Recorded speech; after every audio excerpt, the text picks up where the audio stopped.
First item is the tax revenues. Ad valorem taxes were $23.1 million last year. This year they're $24.8 million. So they're up about 7.2% on property taxes in the corporate limits of the city of Lafayette.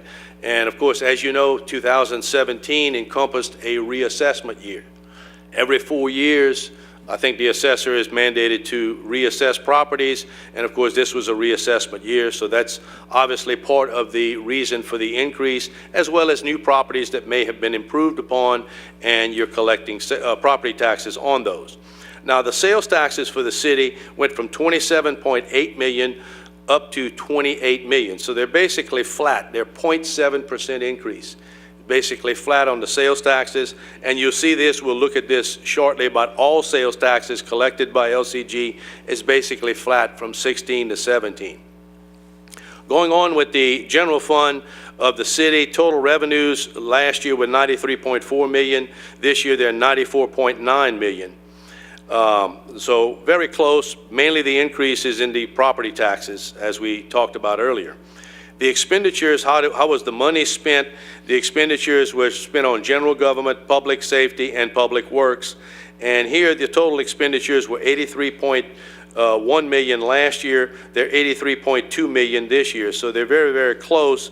And the excess of revenues at this next line item was $10.4 million last year, and it's 11.7 million for the current year.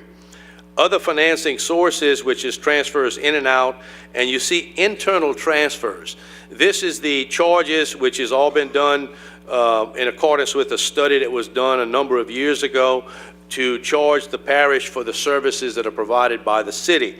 So that's an inner fund charge, so to speak. Last year that number was 6.5 million. This year the charge to the parish for the services is 5.3 million. Bottom line, other financing sources for the city was $5 million last year, and it is a net of $7.5 million of uses for the current year, or transfers, net transfers. Mr. Calder, just a second, please. I want to go back to this reference about the parish providing or covering, it's reimbursing the city. For what services? Without being very, very specific, can you just give me a general? Broad, I'm going to defer to Ms. Toops on that. Mike is hot.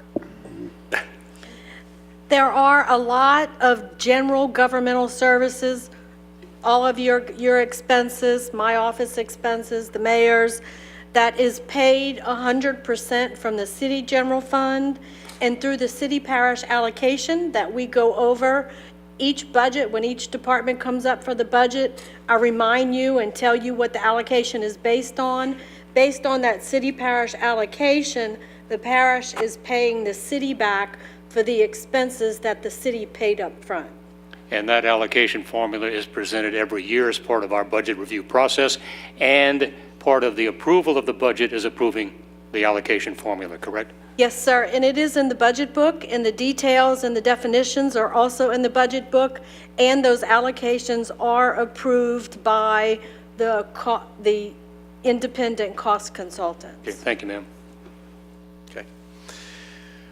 Okay, moving along with the city's general fund, the bottom line excess of revenues over expenditures last year, after these transfers that we're talking about, as well as transfers out to other funds by the city's general fund, net fund balance, or increase in fund balance, was $5.3 million surplus last year for the year, and this year it's $4.1 million surplus for the year.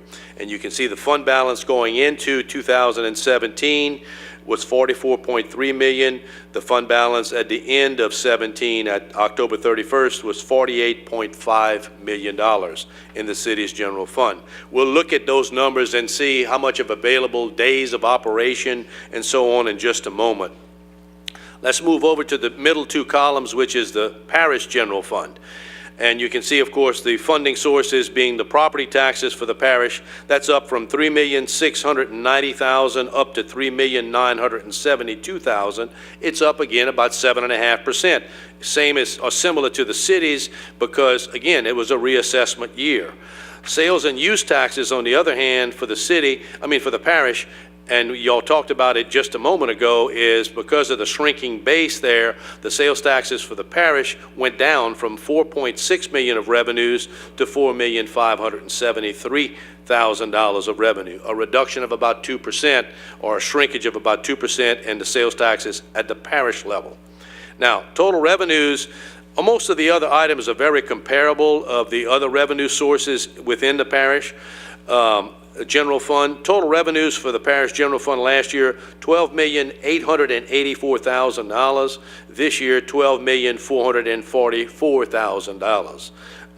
The majority of that reduction is in, some of it is in the sales tax, as well as you had some that was in the other item in intergovernmental revenues. Now, the expenditures, how was the parish general fund expenditures last year versus this year? You can see general government, you had a reduction from $1,255,000 down to $911,000.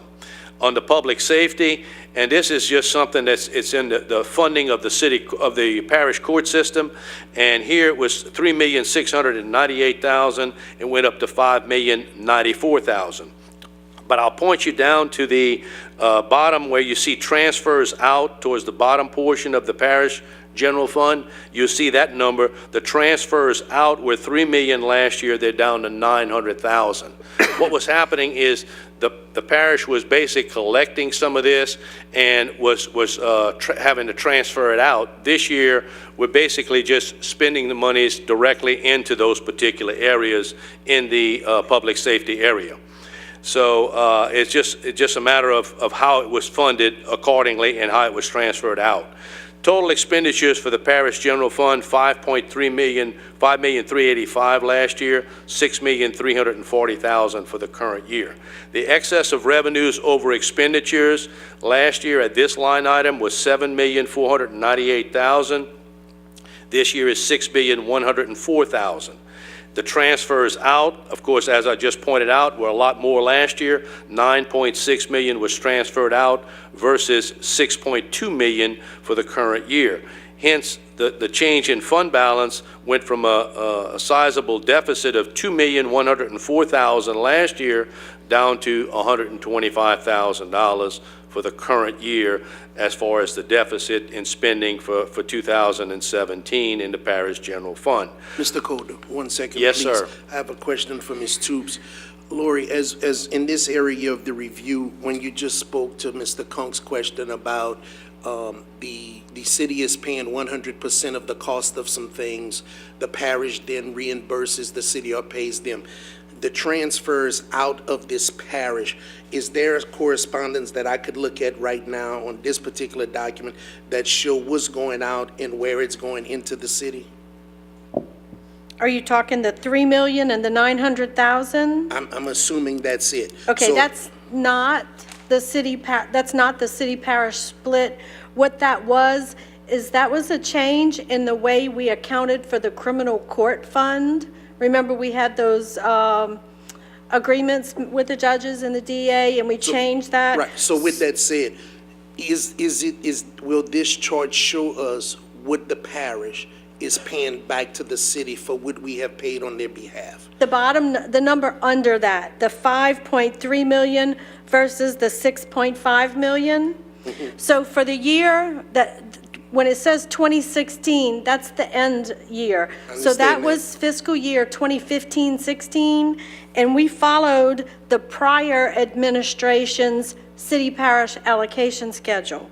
When the new administration came in with the city parish allocation schedule, the prior administration allocated a lot of the cost based on population, where the new administration came in, a bunch of accountants, they looked at it and they assessed the city parish allocation, and they looked at it and they based a lot of the ones that were formerly based on population, they based it on undedicated revenue that wasn't set aside for a specific purpose would then be available to pay for your expenses and my expenses, and to them, they thought that made sense. They ran that by the cost consultants. We ran it by you during the budget hearings. So that's the primary reason why that was reduced. And yes, you can see in the budget book an itemized listing of all the departments and what amount that is allocated So the to that. 5.3 in the 2017 parish as it relates for in the internal transfers, and the 5.3 in the city's 2017, that's that dollar transfer there. That's that city parish allocation schedule. But I could provide you something, just listing that one column, which might be a little easier to read. Do we know how we allocate this year? We're gonna be population, we're gonna be If we- undedicated resources, we're gonna be the need to bail somebody out? How we gonna do it We this year? did not make any, the administration did not propose any changes in the allocation schedule for the current fiscal year, and I am not aware that we are planning to make any for the next fiscal year, but we start budget meetings tomorrow on that. Thank you very much, that's all I have for now. Okay, Councilman Cole? For the public's edification, this is no small matter when we start talking about allocation formulas. The allocation formula, for example, for the funding of the Lafayette City Parish Council Office is 78% City of Lafayette, 22% for the Parish of Lafayette. That's based on the availability of funds. The Parish General Fund is less, much less than the City General Fund. If I recall correctly, the Parish General Fund was $12 million for the current fiscal year, give or take. We were at more than $100 million for the City of Lafayette. So that is more or less the basis for that allocation formula. That's 78-22. Yes, this council approved it.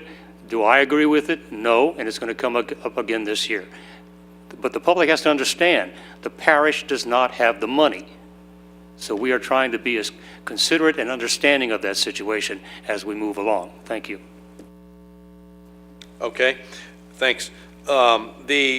Concluding with the statement for the parish general fund, as I indicated, we went into this year, or you went into this year, with a $1.7 million total fund balance. Now, some of that is already portioned out, so to speak, and dedicated for certain usages, and then you ended up with a fund balance of $1,594,000. So went down by $125,000, as I've said. And of course, the totals are on the far right for the two, but we need to account for them separately. Real quick, before we look at the balance sheets for the respective general funds, I'd like for you to look at exhibit number 5. And all I want to point out on exhibit 5, or make a comment about, is how close you were with your budgeting. And, the administration provides you, of course, with information, and I think it's good information. I just want to point out the total revenues, and this is the total budget for both, is combining both the city and the parish general funds. But your total final budget was revenues of $107,368,000, combining the two. You actually received $107,374,000. You're within $6,000 of budget, which is fantastic. And down at the bottom, that's a 0.11% of budget. That's right on target. Now, the expenditure side, total expenditures you budgeted towards the middle of the page at about $95 million, $95.5 million to be exact. You actually spent less than that at $89.6 million, about $5.9 million less than what was anticipated. Again, a very good factor. Can you say that again? Claire, you got this? You got this? Because it's amazing how many times we get told that this government, this local council spends more than what we got. So did you say we spent less? You spent less. So we You saved spent- some money. That is correct. You spent roughly, about $6 million less than what was anticipated, and it's about 3.4%. It's social media day, right? I think it's in a couple of weeks, Kevin. I think that needs to be headlines, Claire, if you don't mind. We are responsible with our money, is what you're saying. Right. And we do the best we can. And you do have good mechanisms within the accounting system whereby you can't pay anything, correct me if I'm wrong, if it goes over budget, they won't allow you to pay it. So that's a good thing. You have good mechanism, good controls there on the spending. It's nice to get that compliment. I appreciate that because Well, it is what it is. I'm just reporting what happened. You're reporting the facts, right? That's correct. All right. That is correct.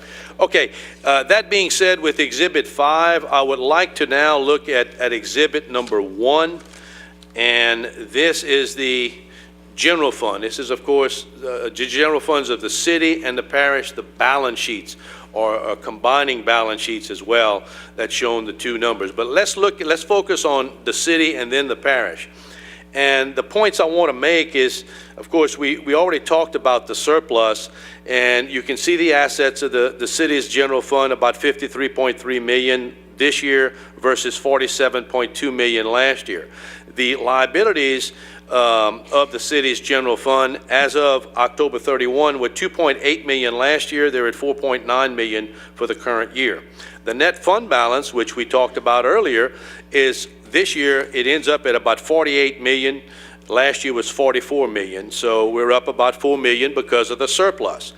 And you can see how it breaks out here. You've got some of that's assigned for future years or subsequent years' expenditures. And that always happens. Last year was $1.9 million that you had that was dedicated into this current fiscal year that we're reporting on here tonight. And this year, on the October 31, 17 financials, you had $2.4 million that was basically assigned to the next fiscal year for spending. So what's unassigned is what we want to really look at.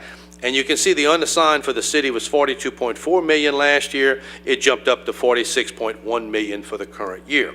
Down at the bottom, we've computed the average expenditures of the city's general fund per day.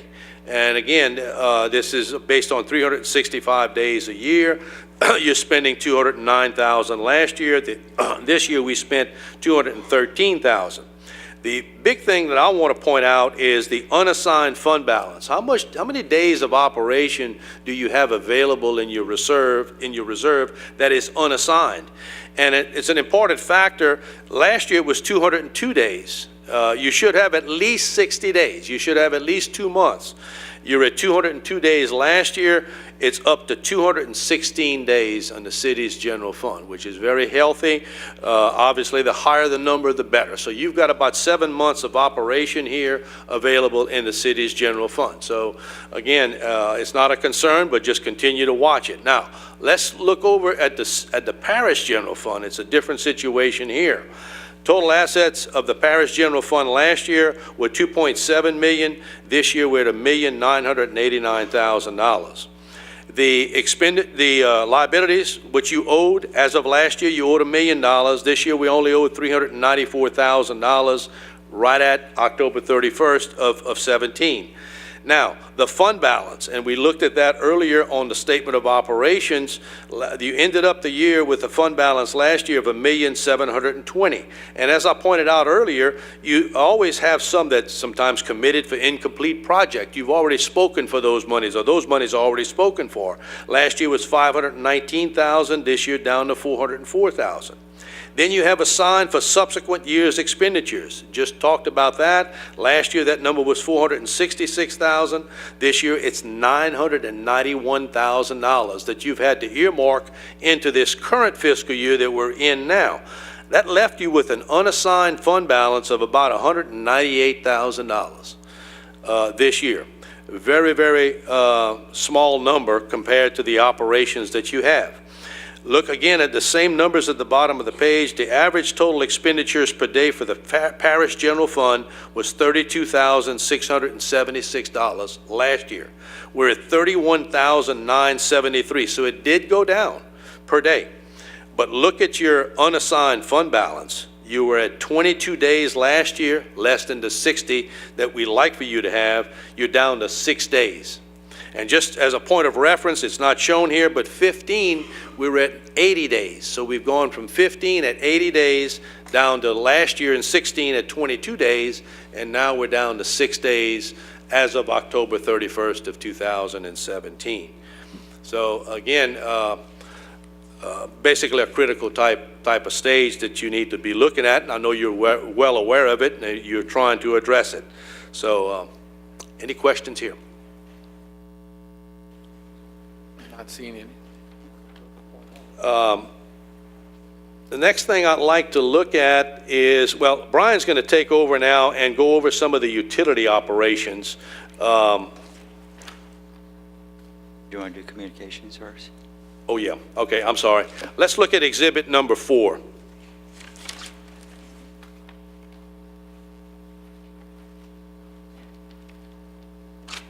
Exhibit number 4 is the statement of operations for the communication system. And I know we've had some discussions about this in the prior years. It seems to be working out very well. You are generating profits, and the profits are a little higher than they were last year. Total revenues for communications last year was $35.6 million. It went up about $2 million to $37.7 million. You can see the variance on the far right, up $2,095,000. Operating expenditures for production, administration in general, and of course depreciation.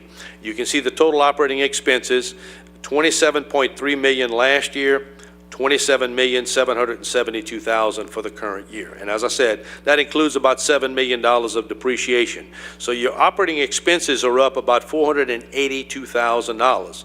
As I said, revenues are up, however, $2,095,000. So our operating income obviously would go up from $8.3 million up to $9.9 million, and that's $1,612,000 at this line item, better than last year. Non-operating revenues or expenses, net expenses, which is the interest expense on the bonds and on the debt. Net last year was $5,481,000, went down slightly this year to $5,402,000, went down about $78,000. Changes in net assets, the number, which is your surplus for the year, your operational income for the year, basically in communications. Last year we made $2,807,000. This year, $4,499,000. So it's up $1,691,000 over the prior year.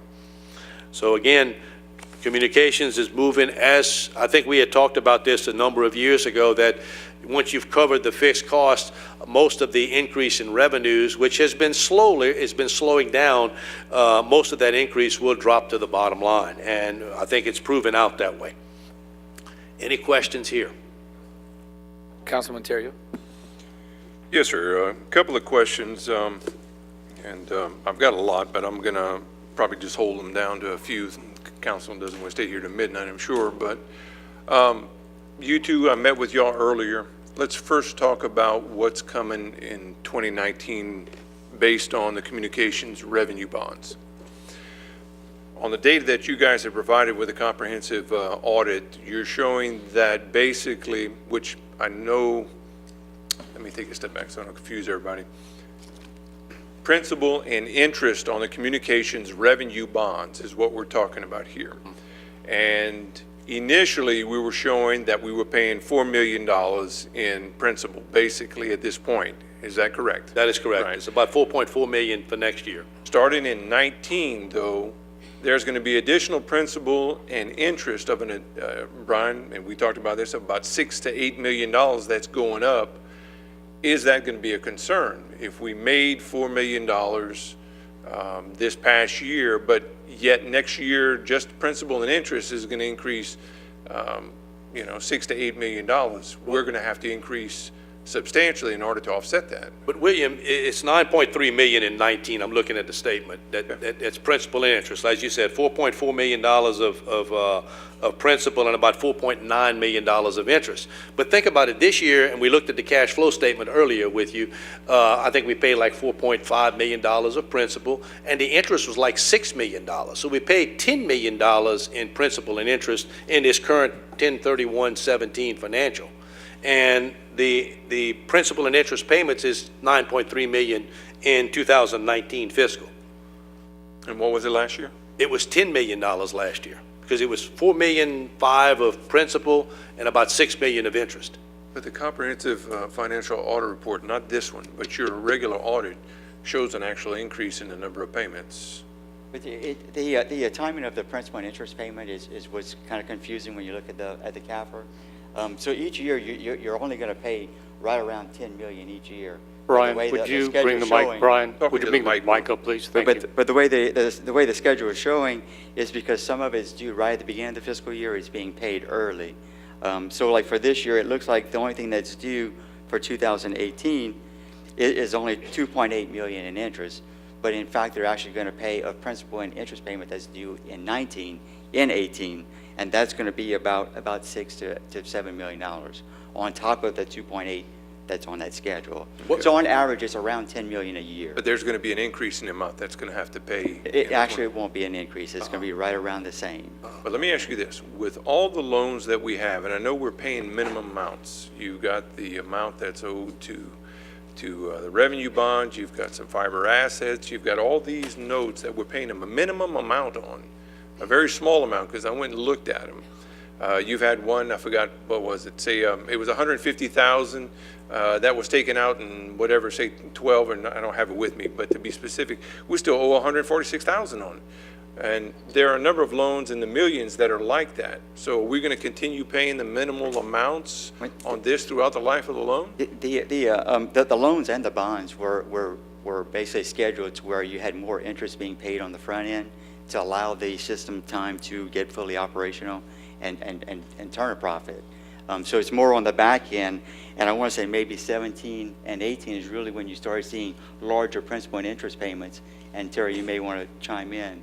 And But I that's think what I'm getting at, because we've got, I think, what is it? Is it 5 or 7 outstanding loans on? Other than the communications revenue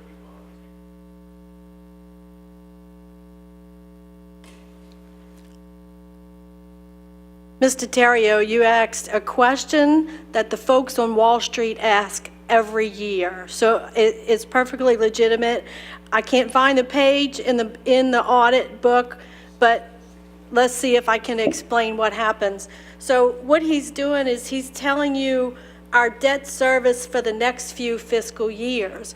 We have a debt service payment that is due November the 1st. Right. It's the first day of our next fiscal year, and these statements are dated as of October 31st.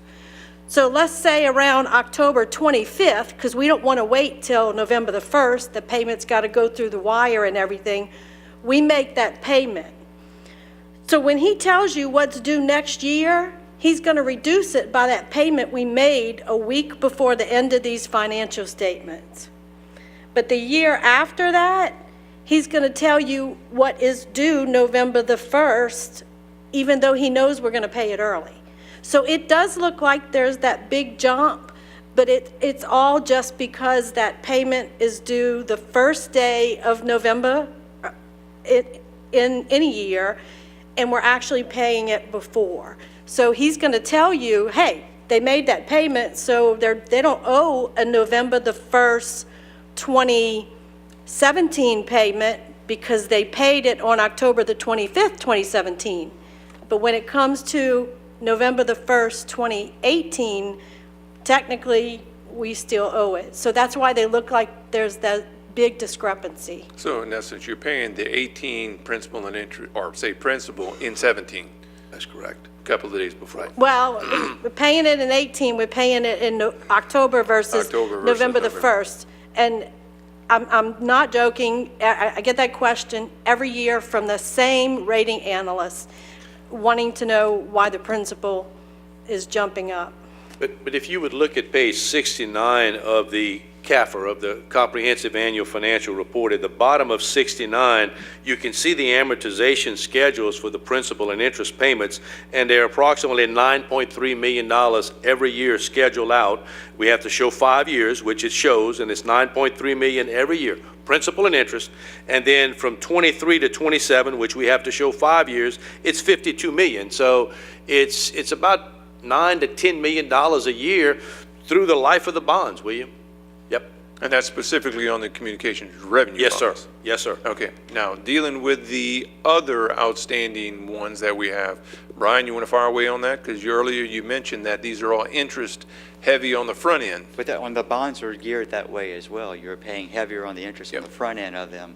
And then at some point they turned where you started paying your principal and that interest was coming Because down. my only concern is, like, we had one, I think, somewhere the bonds, what was it? We borrowed 14.5 million, and we were paying very, very small amounts on those, so we still owe a substantial amount. So basically, we were only paying interest. Correct, that is correct. So we're doing that with a number of these notes. We're only paying the interest up front, not really any of the Earlier principal. on in the years, but not currently. Currently, they are making higher principal payments on those notes. Okay. One other thing, again, we discussed it, if you guys could go ahead and define the, make sure everybody knows where we're looking at. The Exhibit 4, the net position deficit ending. Which one of you guys want to take a shot at that? Okay, well, that net deficit position is in other words, the assets minus the liabilities. Of course, the assets have been reduced by the depreciation that we've taken on the communication system infrastructure. And so this is the extra or excess amount of expenditures that have been incurred since inception over the amount of revenues that we've taken in. But in those earlier years, as we've pointed out, you did have some actual deficits because you were trying to get the system going.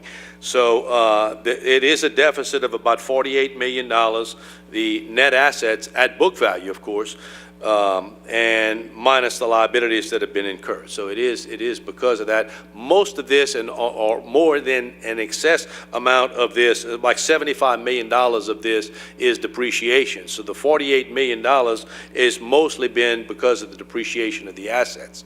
Now, granted, the assets have depreciated in value. However, as I think we talked about last year, the year before, y'all were writing off these assets rather quickly, and maybe a little bit too quick. So, but that was not restated, so it was just going forward that I think it was adjusted. So my point to you is that the $48 million is a deficit. I think the majority or all of it is due to the depreciation that was taken on the assets. Okay, good answer in that. Since the doors have been opened, that's the net deficit. That is. We're in agreement with that. Yes, correct. Gotcha. Okay, so a question that's posed to me is that if we're showing and I know the answer to this, but I need to get you as the CPA, the genius, to explain it to the public, is that how can they say we're financially stable and we're doing great when we have a net deficit? Well, if you took a snapshot at this point, and if you liquidated it at book value, then you would have that deficit. But I don't think that's the intent. I think the intent is to continue to operate and to continue to make monies.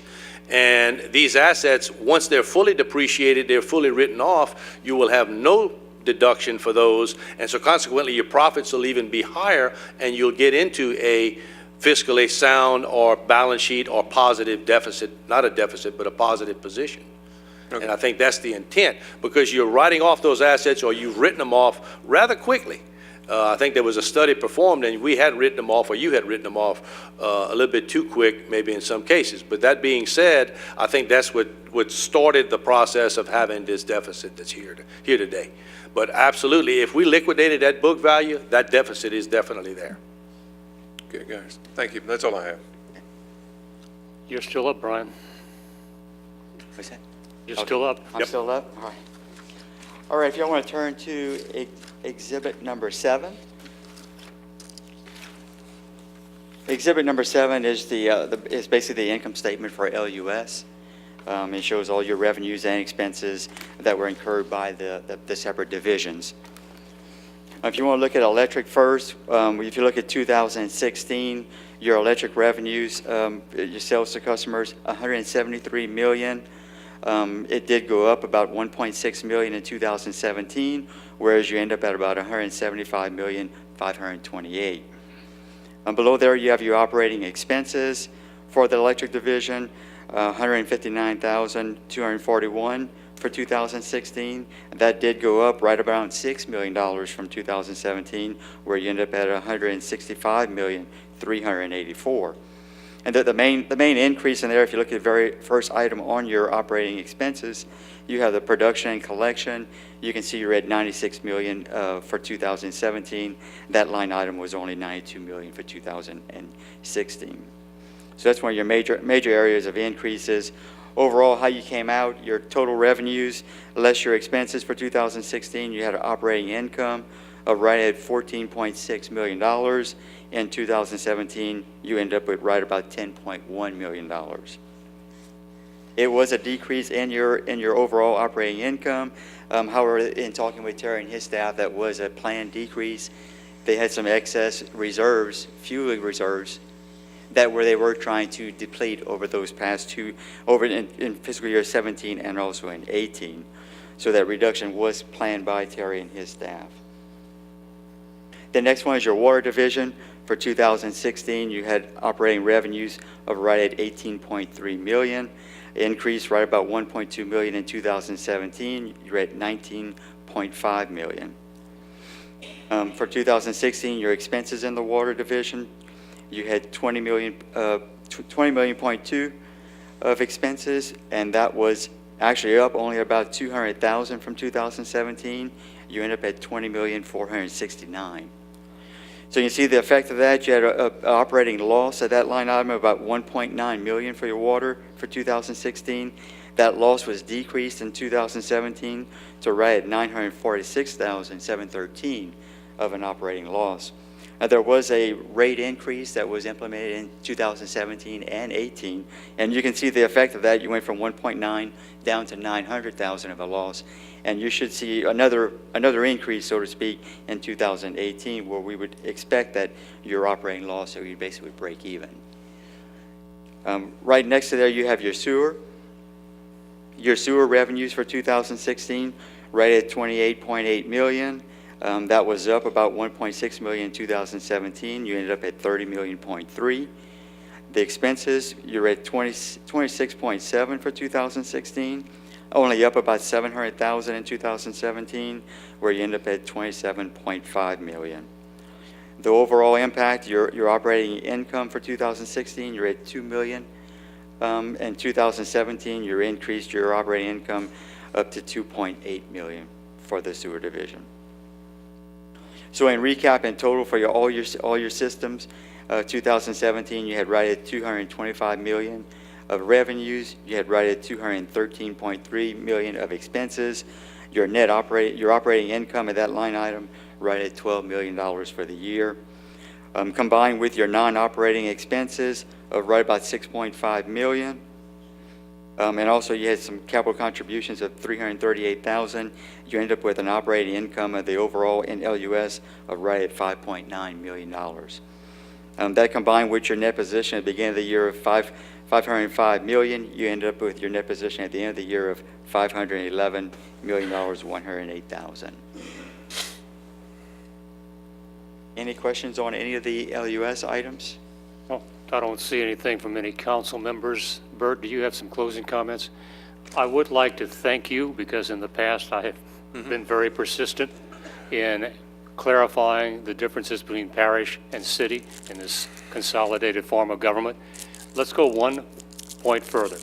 How many budgets do we look at in terms of your reports today? You looked at the parish, you looked at the city, LUS. We looked at communications, so that's four of the big ones. Four of the big ones, and total of over $600 million. That is correct. In round figures, which I understand is very difficult for a CPA to do, how much of those dollars is parish budget of the $600 million? Well, the general fund's only, $12 million, $13 million, and then there's other parish special revenue funds and debt service funds. I don't, right off the top of my head, Bruce, I can't answer that question. Maybe, I don't know if you've ever looked at it, Laurie. Ever looked at it? As far as no, but I'm talking about the totals as he's inquiring. It's about, with the parish general fund, it's about 88 million. In total. And I think, Bruce, you're correct. In fact, I was going to point that out later. It's like $619 million of total revenues. So about 88 billion or so, as Laurie said, of the 619 million is pertaining to the parish. And of that 600 plus million, almost half is LUS half. or LUS Communications. More than half is LUS and LUS Communications, yes. Okay, just wanted to make that point very That clear. is correct. Because for once you actually provided that information without being prompted. Thank you. All right. Let's see, we have no other questions from council members. Bert and Brian, thank you. Please make yourself available for any questions from the general public, which is what we're going to do now. Veronica, any requests from the public? No, sir. Okay. Again, thank you, sir. Well, Sir? we'd like to thank this council and the mayor for allowing us to be of service to you again this year. It's always a pleasure, and we're looking forward to continuing this in the future. Thanks again. Thank you very much. Thank you y'all. for your time. All right, we're going to move to item number 11. Jeremy, please read. Oh, I'm sorry. Go ahead. Update on Parish General Fund. All right. Councilman Comp, you have the floor. That is being done on a quarterly basis at my request, and in view of the fact we've already heard more figures tonight than we really wanted to, I just would like a very brief summation as to what can we expect in the very near future as applied to the parish and the parish general fund. Laurie? Parish general fund revenues continue to decline. We are working on a budget amendment that we are planning on bringing to you very shortly. I can tell you yesterday, I met with the mayor-president and we discussed the revenue shortfalls.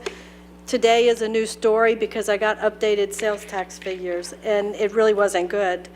Parish general fund sales taxes, I was anticipating coming to you with a budget amendment reducing current sales taxes by about $575,000. After today's numbers, that could go as, I need to redo the analysis because we did it kind of quickly when we saw the drop. It could be as high as $820,000 reduction in parish general fund sales taxes. We're going to include it in that budget amendment. You're going to see a reduction in property tax. You might remember that we budgeted for a 2% growth and we had a 0.8% growth. So we over budgeted property taxes by $145,000. So I've got to reduce that. We are experiencing further reductions in severance taxes. That's another $50,000. And franchise taxes is another $35,000. Very few revenue items are increasing. If they're increasing, it's only by a couple of $100s. So you will be receiving a parish general fund budget amendment in the near future. I was hoping to have it finalized for introduction at the next meeting. That's going to have a substantial, close to $1 million reduction in revenues for the current fiscal year.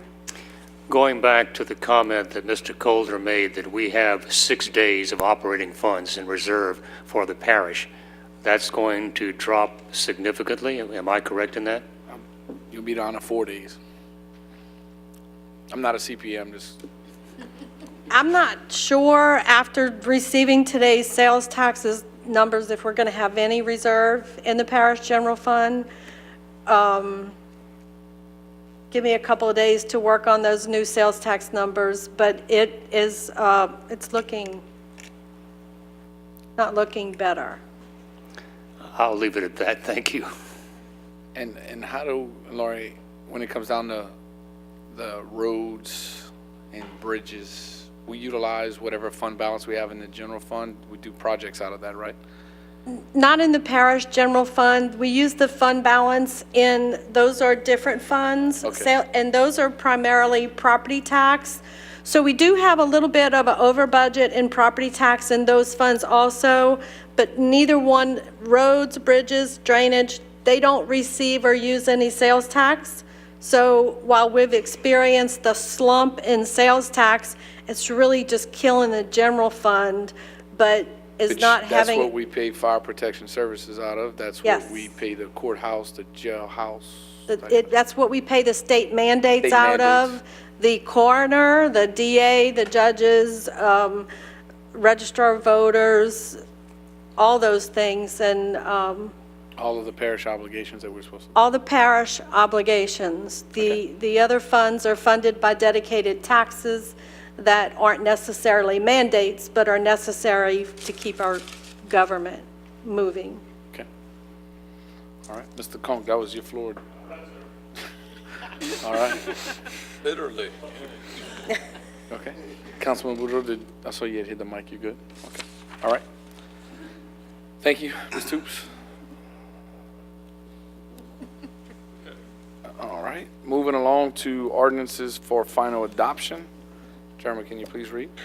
Ordinance 61, 2018, an ordinance of the Lafayette City Parish Council approving a conditional use permit to allow a bar lounge in a downtown zoning district, case number ZON 2018-5, 902 Johnson Street, conditional use permit, located generally on the corner northwest of Johnson Street and southwest of East Convent Street. All right. Got a motion by Councilman Lewis and a second by Councilman Conk, and I need to announce that Mr. Pat Lewis has proposed an amendment to add additional conditions to the ordinance to require the business be open at least 5 days a week and continue to serve food. We'll ask for a motion and a second for the proposed amendment. Motion by Councilman Lewis, second by Councilman Conk. At this time, we'll go to council discussions. Councilman Lewis, you have the floor, sir. Yes, thank you, Mr. Chair. This has been going on for quite some time, and I sympathize with the owner, what she wants to do. The model that she wants to do is exactly what we're asking her to do. I reached out to the church and the school, and I think I know a letter was sent out certified to grant her the distance and to operate from a restaurant to a bar. And as far as I know, there's no opposition. Mostly I've been receiving, I'm sure other council members have been receiving emails that a lot of people is asking her to stay open. Again, she can continue staying open, but for some unknown reason, the percentage of the food sale has not been accurate. So now we're given the opportunity to make this venue happen because, again, we've been receiving a lot of emails from people from all over the United States, even from out the country, asking to help her stay in business, to get this waiver and to the waiver for a bar and the distance. So I have no problem with it. I'm excited to see her move along and move forward because, again, I agree with my constituents, and I also agree with the people that's asking her to become a bar and to release, to have this waiver. Again, I congratulate her for being persistent. I mean, she's very persistent. I mean, she didn't give up. And I think this has been going on for over 10, 12 years since we had a bar moratorium. So I am glad and pleased that, if other council members, go along with her and myself. And I'm sure if anyone else would like to chime in, I appreciate it. Okay. Councilman Conk? It was back the first month that Mr. Lewis and I served on this council that we gained the support of the remainder of the council on a resolution to look into the lifting of what was in place at the time, moratorium, prohibition, whatever you're going to call it. And he talks about the tenacity and the persistence of the ownership of Atmosphere, but I got to give credit to our planning and zoning staff. They went through a process. They had community engagement. Everyone was offered the opportunity to provide input. They made it work.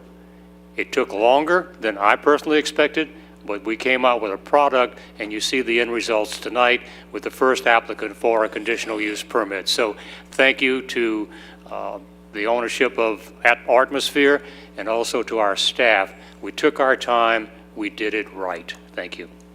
Okay, thank you, Councilman Conk. Councilman Terrio? Yes, I don't know. Maybe, Mr. Mayor, if you want to take this or not, I was told to ask a question publicly. Does that mean, and I tried to explain to him what the CUP is, the CUP, conditional use permit. Question was, is that have we now lifted the moratorium on bars downtown? Well, certainly, I would say that the moratorium was lifted at a previous council meeting and that the conditional use permit now allows the council to decide whether or not there's going to be any additional uses allowed. And so it's usually conditioned based on what the council wants to see happen, and I think that's what we're discussing tonight. Okay, I guess the question was posed in that before your time, there was a moratorium where they only allowed so many downtown. So when this came up, and I know Mr. Lewis and others have addressed it and did the work with, is that if somebody comes in and would like to also not go down the same venue that they have, but would like to have an additional bar downtown, is that something that the administration or council would look at? They are now allowed to come before the council and ask for a conditional use permit, whereas before they were not. I want to be very clear. Thank you, sir. That's all I have. Thank you.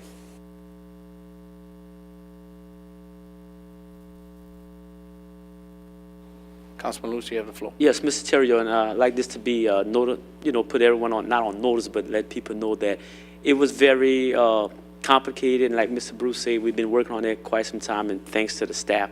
But I like people that's interested in, would like to have a bar, fill out an application, that it's not to say that it's just a short thing, because we put some amendments, and then the next person that come in, it's not a guarantee, it's not a rubber stamp, that you have to come in front of the council. And then in downtown, I represent the district here, so you can ask the owner that I made it very difficult for her to get this waiver. It wasn't something that was just rubber stamp. So whoever's interested in getting a license to operate as a bar, it's not guaranteed that you will be allowed to open up as a bar. We're just giving you an opportunity to apply. That's it, just apply. There's no guarantee. Thank you. Councilman Terrio. Yeah, Mr. Lewis, if you, just to verify, earlier you had mentioned that you had letters that were sent out to the schools and the church, and there was no opposition. Is that correct? That's all I have. Thank you. Okay. Not seeing any other discussion on the amendment. Any public comment on the amendment? And just to let the public know, if you'd like to wait to see if the amendment passes and then speak, you have that option to speak at either one. We do have 2 citizens who signed in, and I'm not sure if they want to speak to the amendment or the resolution once it's Amended. amended. What's the name? Beryl Kemp and Jeff Dyer. They passing. Okay. All right. Let's call the vote on the amendment. District 6? Yes. District 7? Yes. District 8? Yes. District 9? Yes. District 1? Yes. District 2? District 3? District 4? District 5? Motion to amend is approved. Okay. At this time, we'll ask for public comment on the resolution as amended. We did have 9 citizens who did not wish to speak, who signed in to support the ordinance. Our first speaker of 2 is Beryl Kemp.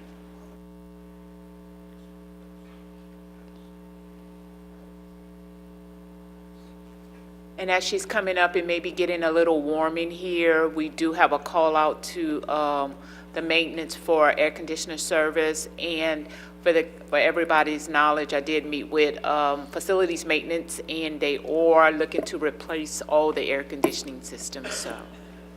Is that a parish general thing? Let's hope not. Do you want to sweat?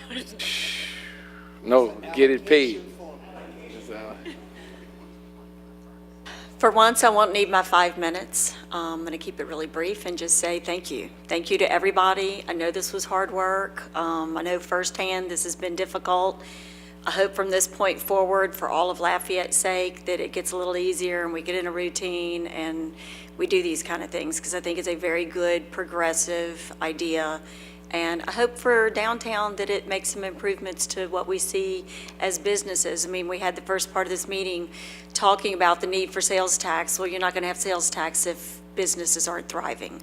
And it's hard to thrive in a climate where, there are restrictions put on. So I commend everyone. I wish I could go through a million names. So many people told me they sent letters from the community, the musicians, the staff, the council. Zoning, I could go on and on. I just am here just to say thank you to everybody. Thank you. Welcome. Final speaker, Jeff Dyer.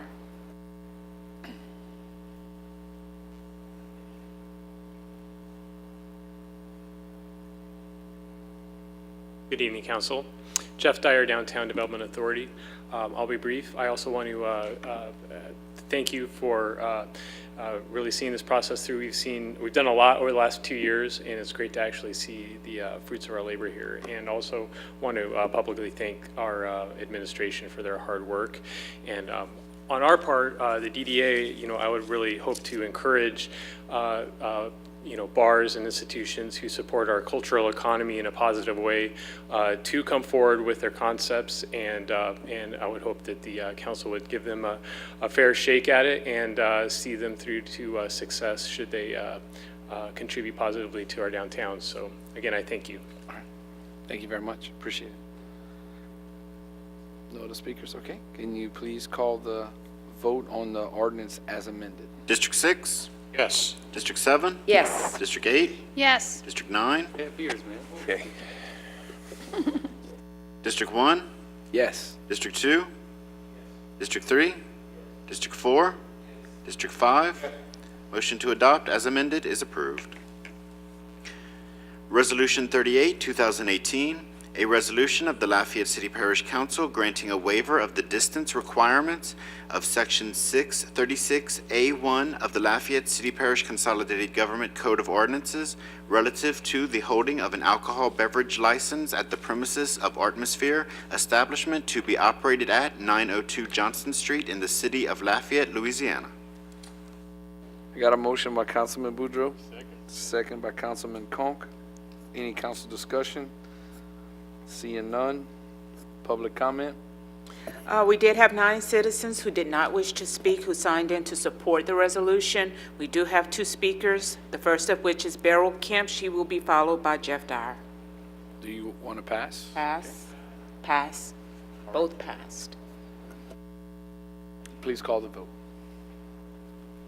District 7? Yes. District 8? Yes. District 9? District 1? Yes. District 2? Yes. District 3? Yes. District 4? District 5? District 6? Motion to adopt is approved.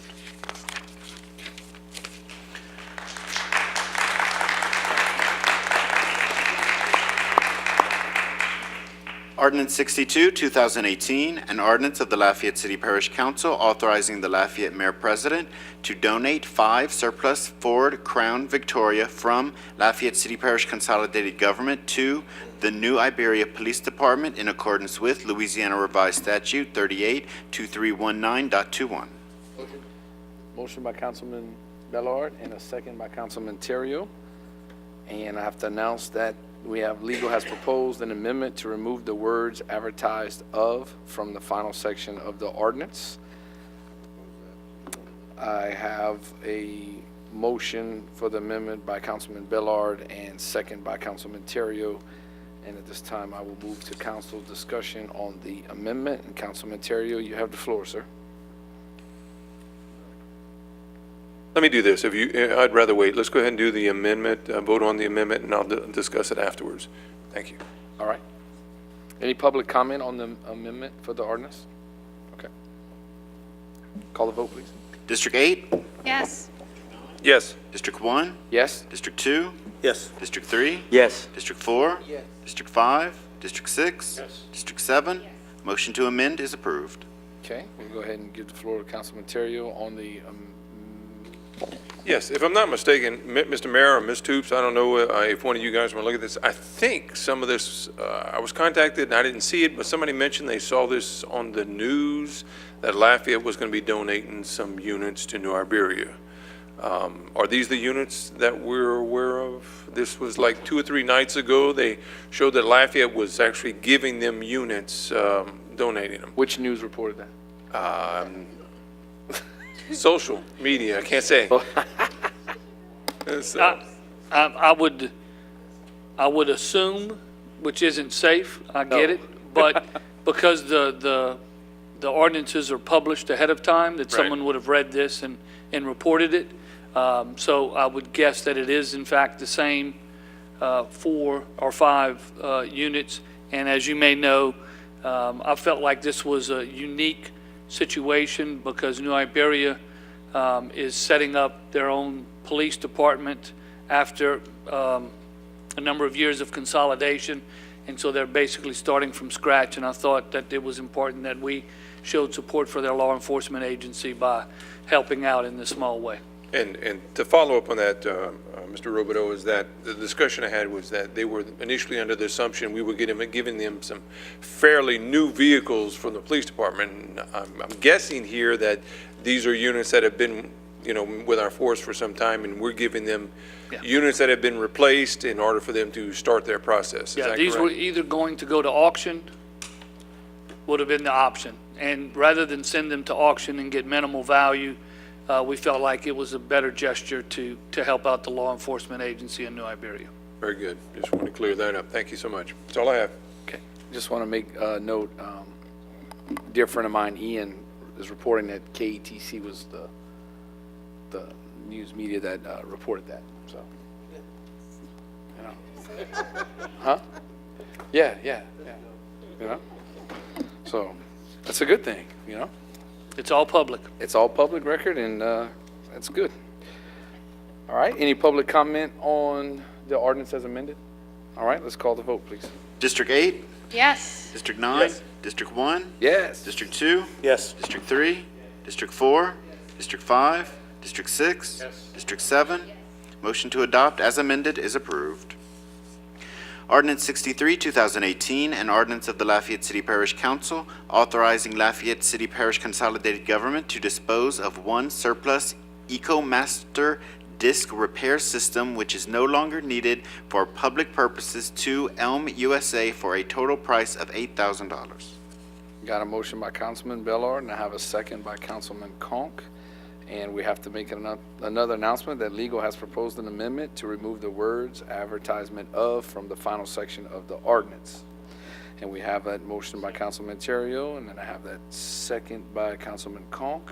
And at this time, we'll go ahead and ask if there's any council discussion on the amendment to the ordinance. Seeing none, moving right along, is there any public comment on the amendment to the ordinance? Yes, sir. All right, let's call the vote on the amendment.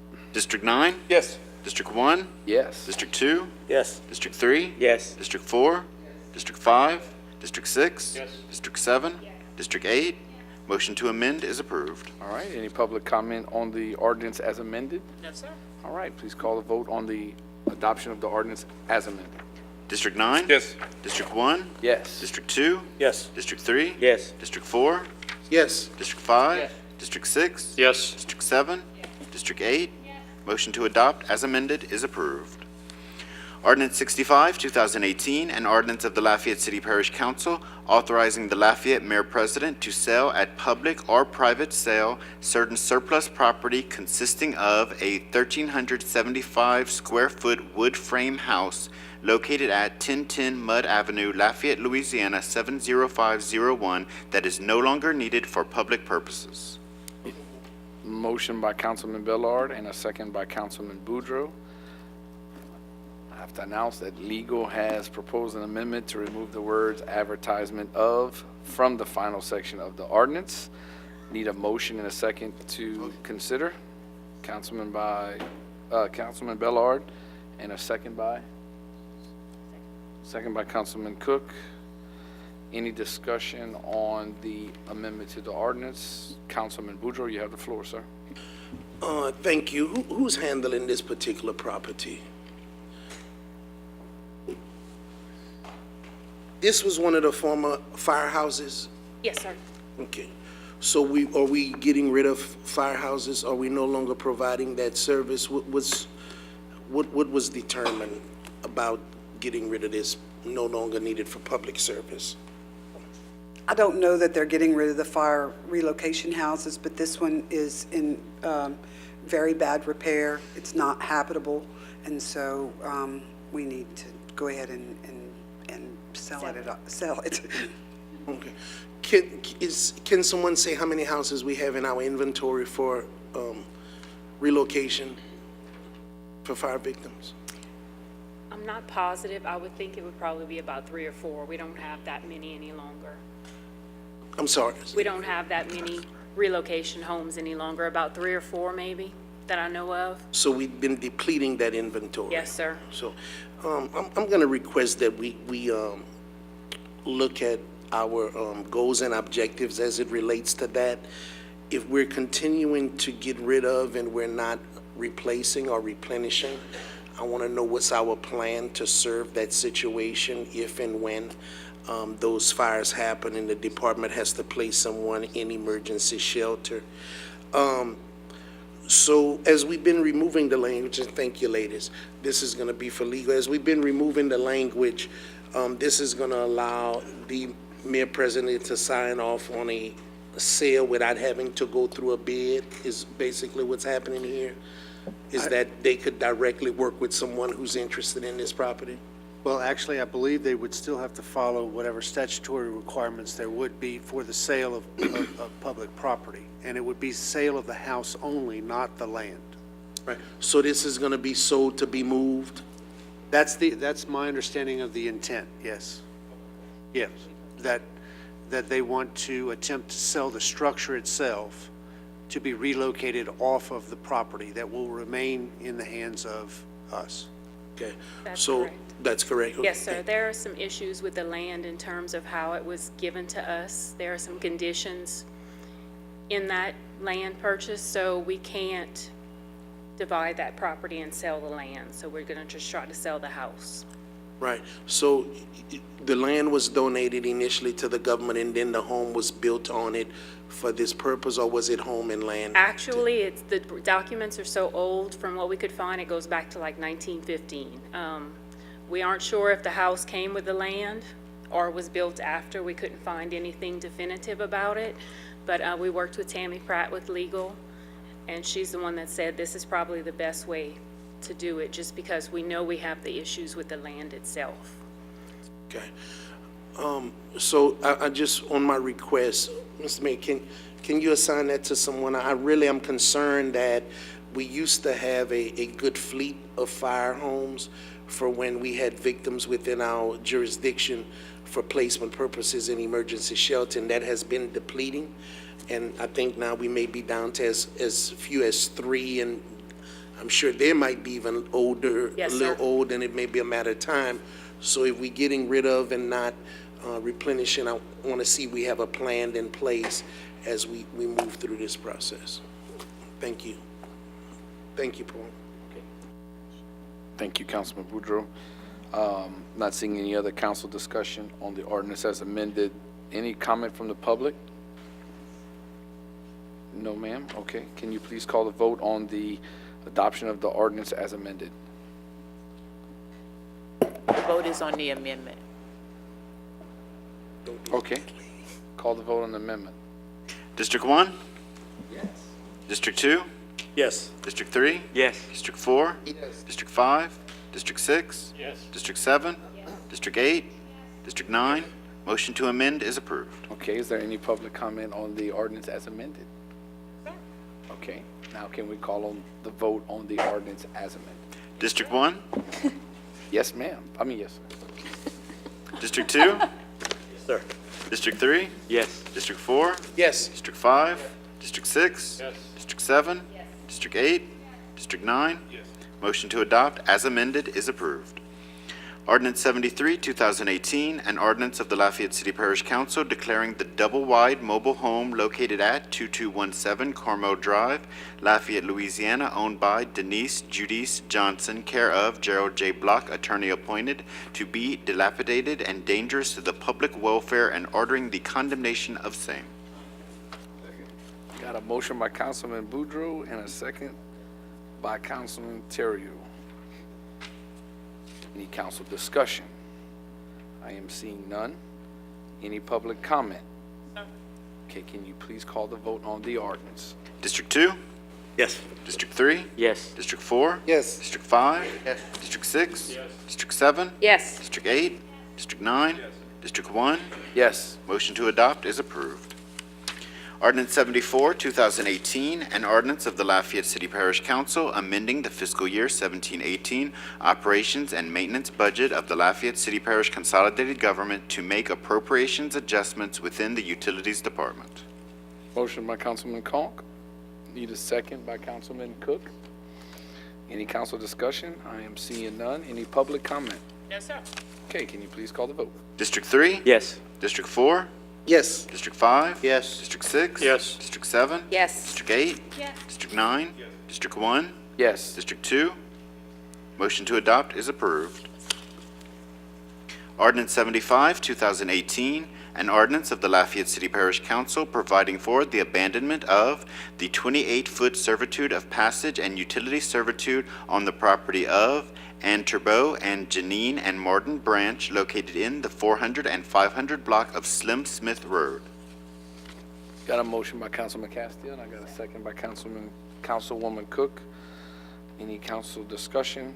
Seeing none. Any public comment? We did have one citizen who signed in who did not wish to speak but supports the ordinance. All right, thank you very much. Can you please call the vote on the ordinance? District 4? Yes. District 5?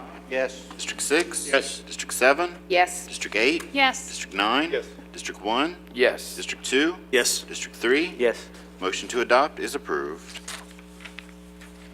Ordinance 76, 2018, an ordinance of the Lafayette City Parish Council authorizing the Lafayette City Parish Consolidated Government to sell 45 surplus golf carts which are no longer needed for public purposes to Ben Nelson Golf and Utility Vehicles LLC for a total bid price of $78,750 as per the attached list. Okay, got a motion by Councilman Boudreaux and a second by Councilman Conk. Announced that legal has proposed an amendment to remove the words advertisement of from the final section of the ordinance. Legal, can you please explain to me why we have to say this? Like, is there a mess up or is that proper? I'm just seeing this up quite often. I've never seen this before. Well, from what I understand, because I asked the same question. Oh, you did? I did. Okay. The ordinances came to us, I think, with that language in it.